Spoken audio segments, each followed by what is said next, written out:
Hey guys, welcome back. I hope you're doing good today. Well, today I want to show you my Amish paste tomatoes.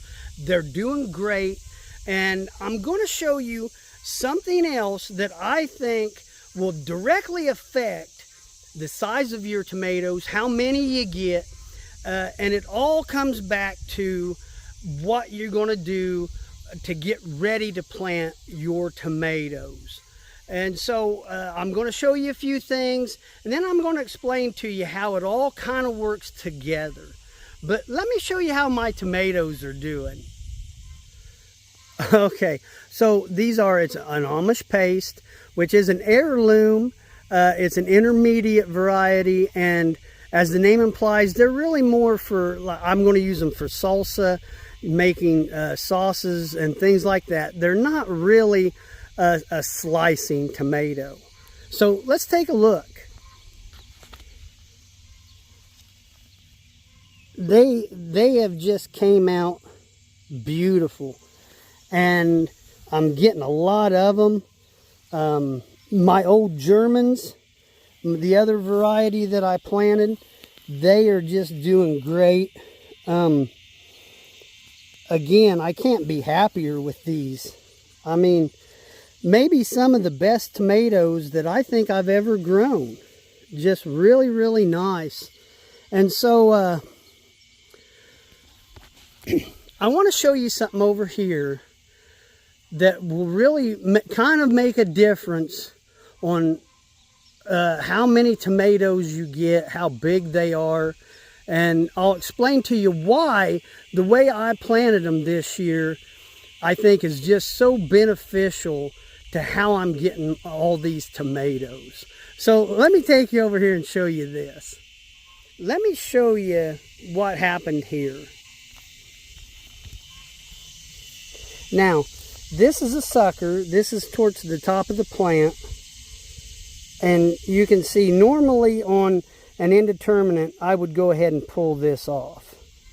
Now, let me show you this. Okay, so here you've got some blooms right here. You got some blooms there. And as we follow this down,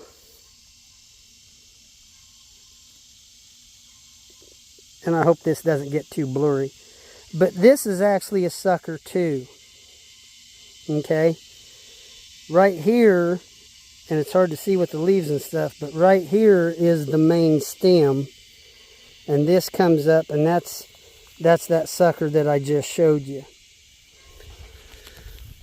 So, let me explain why the things that I did different last year and this year are doing such a great job with growing these tomatoes.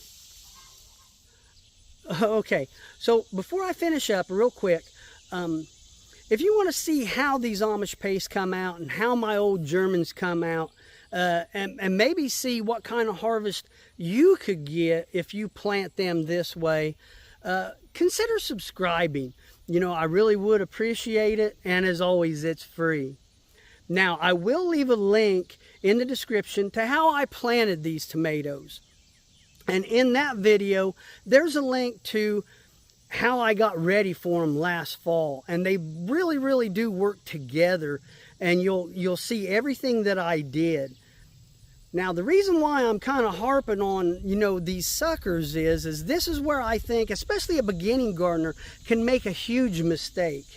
As you see, a sucker basically turns into another plant. It's going to get tomatoes on it. Now, if you don't allow for that when you plant your tomatoes, you're going to end up with small tomatoes. You're going to end up with tomatoes that are going to have in-blossom rot. The conventional wisdom, I think, let me know what you think.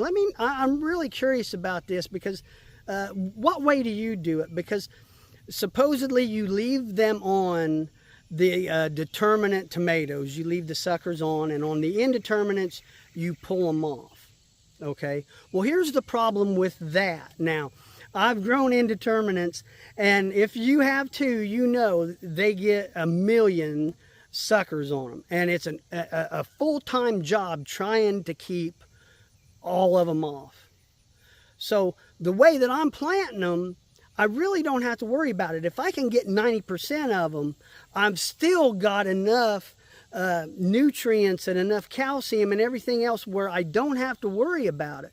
But if you plant and you don't take that into account, you know, leaving these suckers on, it can really hurt your yields. You won't get as many, they won't be as big because they just don't have the food. You're not going to get a big tomato unless you feed it big.